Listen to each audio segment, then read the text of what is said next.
ഇന്ന് നമുക്ക് വളരെ ഹെൽത്തി ആയിട്ടുള്ള ഒരു ഡ്രിങ്ക് എങ്ങനെ ഉണ്ടാക്കിയെടുക്കുന്നതെന്ന് നോക്കാം. ഡ്രിങ്ക് മാത്രമല്ല, അതിൻ്റെ സ്ക്വാഷാണ് ഞാൻ ഉണ്ടാക്കിയെടുക്കുന്നത്. അപ്പം നല്ല ഹെൽത്തി ആയിട്ടുള്ള ഒരു സ്ക്വാഷും കൂടാണ്. അപ്പം നമുക്ക് അത് എന്ത് വെച്ചാൽ ഉണ്ടാക്കിയെടുക്കുന്നതെന്ന് നോക്കാം. ഞാനിവിടെ കുറച്ച് ഫാഷൻ ഫ്രൂട്ട് കിട്ടിയിട്ടുണ്ട്. സാധാരണ ഇത് നമ്മൾ വെറുതെ കളയുകയാണല്ലോ പതിവ്. അപ്പം നമുക്കിതെങ്ങനെയാണ് ഒരുപാട് കാലം സൂക്ഷിച്ച് വെക്കാൻ പറ്റുന്ന ഒരു സ്ക്വാഷ് എങ്ങനെയാണ് ഉണ്ടാക്കിയെടുക്കുന്നതെന്ന് നോക്കാം. അതിന് വേണ്ടിയിട്ട് കുറച്ച് ഫാഷൻ ഫ്രൂട്ട് എടുത്തിട്ടുണ്ട്. അതൊന്ന് കട്ട് ചെയ്തെടുത്തിട്ടുണ്ട്. കുറച്ച് പുളിയുള്ള ഫാഷൻ ഫ്രൂട്ടാണ് കേട്ടോ. അപ്പോൾ അതിൻ്റെ പൾപ്പ് നമുക്ക് വേർതിരിച്ചെടുക്കണം. ഞാനൊരു പാത്രത്തിലേക്ക് അതിൻ്റെ പൾപ്പ് മാത്രമായിട്ട് വേർതിരിച്ചെടുക്കുന്നുണ്ട്.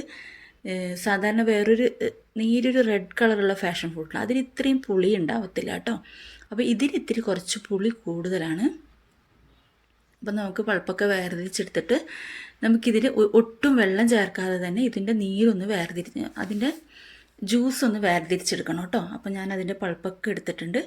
അതിനെ നമുക്കൊന്ന് മിക്സിയുടെ ജാറിലേക്ക് ഇട്ടിട്ട് ജസ്റ്റ് ഒന്ന് കറക്കിയെടുക്കൂലേ. ഒരുപാട് നേരം കറക്കരുത്, ജസ്റ്റ് ഒന്ന് ഓണാക്കുക ഓഫാക്കുക, ആ ഒരു രീതിയിൽ കേട്ടോ. അപ്പോൾ അതിൻ്റെ കുരുവൊക്കെ വേർതിരിച്ച് വരും. അപ്പം നമുക്ക് വേറൊരു പാത്രത്തിലേക്ക് അരിച്ചെടുക്കാം. അപ്പോൾ ഞാനിപ്പോൾ ഇവിടെ അടിച്ചെടുത്തിട്ടുണ്ട് കണ്ടോ. ഈ ഒരു പരുവത്തിൽ മതി. ജസ്റ്റ് ഒന്ന് ഓൺ ചെയ്യുക, ഓഫ് ചെയ്യുക കേട്ടോ. അങ്ങനെ എന്നിട്ട് അതിൻ്റെ അരിപ്പയിലൂടെ നമുക്കൊന്ന് ഇതിൻ്റെ നീരൊന്ന് വേർതിരിച്ചെടുക്കണം. അതിൻ്റെ ജ്യൂസ് ഒന്ന് വേറെ ആക്കണം, അതിൻ്റെ കുരു ഒന്ന് വേറെ ആക്കി എടുക്കണം കേട്ടോ. ഒരുപാട് അടിച്ചു കഴിഞ്ഞ് കഴിഞ്ഞാൽ അതിൻ്റെ ഈ ഒരു രീതിയിൽ കിട്ടത്തില്ല. അതുകൊണ്ടാണ് ജസ്റ്റ് ഒന്ന് ഓണാക്കിയിട്ട് ഓഫ് ചെയ്യാനായിട്ട് പറയുന്നത്. അപ്പം നമുക്ക് ഇത്രയും ജ്യൂസാണ് ഇവിടെ കിട്ടിയിട്ടുള്ളത്. അപ്പോൾ നമുക്കിതിവിടെ ഇരിക്കട്ടെ. ഇനി നമുക്കിതിൻ്റെ കറക്റ്റ് അളവൊക്കെ ഒന്ന് അളന്നെടുക്കണം. അപ്പോൾ ഞാനിവിടെ ഒരു ഗ്ലാസ് ബൗൾ എടുത്തിട്ടുണ്ട് കേട്ടോ. ഒരു കപ്പ് പോലത്തെ ഒരു സാധനം എടുത്തിട്ടുണ്ട്.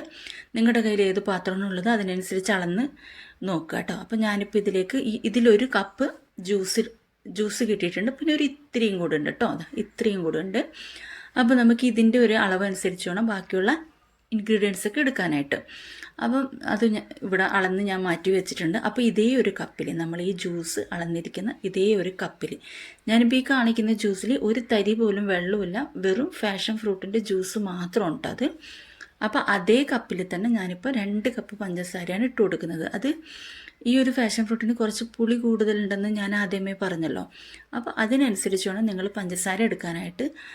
മധുരമൊക്കെ നേരിയ രീതിയിലുണ്ടെങ്കിൽ ഇത്രയും പഞ്ചസാരയുടെ ആവശ്യമില്ല കേട്ടോ. അപ്പോൾ 2 കപ്പ് പഞ്ചസാരയ്ക്ക് 2 കപ്പ് വെള്ളമാണ് ഞാനിവിടെ ഒഴിച്ചു കൊടുക്കുന്നത്. അത്രയും മതി. നമുക്ക് നല്ല കൂടുതലായിട്ടുള്ള വെള്ളമൊന്നും ഇതിൽ കൂടുതൽ വെള്ളം ചേർക്കരുത്. നമ്മൾ സ്ക്വാഷ് ഉണ്ടാക്കുന്ന സമയത്ത് ആ ഒരു രീതിയിൽ കിട്ടണമെങ്കിൽ ഇത്രയും തന്നെ അളവൊക്കെ കറക്റ്റായിരിക്കണം. അപ്പോൾ നമുക്കൊന്ന് അടുപ്പിൽ വെച്ചിട്ട് അതൊന്ന് പഞ്ചസാരയൊക്കെ ഒന്ന് മെൽറ്റായി വരുന്നത് വരെ മാത്രം മതി. ജസ്റ്റ് ഒന്ന് തിളച്ച് വന്നാൽ മതി. കൂടുതലായിട്ട് ഒറ്റനൂൽ പരുവൊന്നും ആവാനായിട്ട് വെയിറ്റ് ചെയ്യേണ്ട ആവശ്യമില്ല കേട്ടോ. നന്നായിട്ട് തിളച്ച് വന്നതിന് ശേഷം നമുക്ക് ഫ്ലെയിം ഒന്ന് ഓഫ് ചെയ്താൽ മതി. അതിൽ കൂടുതൽ നേരമൊന്നും വെച്ച് തിളപ്പിച്ചെടുക്കരുത് കേട്ടോ. അപ്പോൾ നമ്മുടെ പഞ്ചസാര സിറപ്പോടെ തിളച്ച് വന്നിട്ടുണ്ട് കേട്ടോ. നന്നായിട്ട് ഒന്നുകൂടെ തിളക്കുന്നത് വരെ വെയിറ്റ് ചെയ്യാം കണ്ടോ. ഈ ഒരു പരുവാകുമ്പോൾ നമുക്ക് ഓഫ് ചെയ്യാം കേട്ടോ.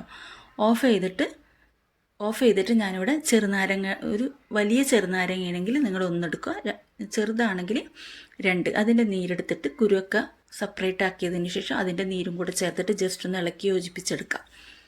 അതവിടെ മാറ്റി വെക്കുക. പിന്നെ ഞാനിവിടെ ഒട്ടും വെള്ളമൊന്നുമില്ലാത്ത ഒരു പാൻ അടുപ്പിലേക്ക് വെച്ചിട്ടുണ്ട്. അതിലേക്ക് നമ്മുടെ ജ്യൂസ്, നമ്മൾ നേരത്തെ എടുത്തു വെച്ചിരിക്കുന്ന ജ്യൂസ് അതിലേക്ക് ഒഴിച്ചു കൊടുക്കുക. അത് ഒഴിക്കുന്ന പാത്രത്തിലും വെള്ളം ഉണ്ടാവരുത് കേട്ടോ.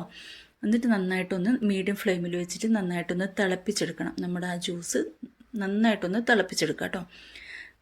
തിളപ്പിച്ചെടുത്തതിന് ശേഷം നന്നായിട്ടൊന്ന് തിളക്കുന്നത് വരെ മതി. ഒരുപാട് നേരം തിളപ്പിച്ച് കുറുക്കിയെടുക്കേണ്ട ആവശ്യമൊന്നുമില്ല. നമുക്കിപ്പോൾ ഈ ഫാഷൻ ഫ്രൂട്ടിൻ്റെ ഗുണങ്ങൾ എന്തൊക്കെയാണെന്ന് എല്ലാവർക്കും അറിയാവുന്നതാണ്. ഇത് സാധാരണ എല്ലാവരും വെറുതെ കളയാറാണ് പതിവ്. അപ്പോൾ ഒരിക്കലും വെറുതെ കളയാതെ ഇങ്ങനെയൊന്ന് ഉണ്ടാക്കി വെക്കുക കേട്ടോ. അപ്പോൾ തിളച്ച് വന്നപ്പോൾ ഞാൻ ഫ്ലെയിം ഓഫ് ചെയ്തിട്ടുണ്ട്. നമ്മുടെ പഞ്ചസാര സിറപ്പും ഈ ജ്യൂസും കൂടി കറക്റ്റ് ഒരേ ഒരു രീതിയിലുള്ള ചൂടാവുന്ന സമയത്ത് രണ്ടും കൂടെ ഒരുമിച്ച് ഒഴിച്ചിട്ട് മിക്സ് ചെയ്യാം. നന്നായിട്ട് കലക്കി യോജിപ്പിച്ചെടുക്കുക കേട്ടോ.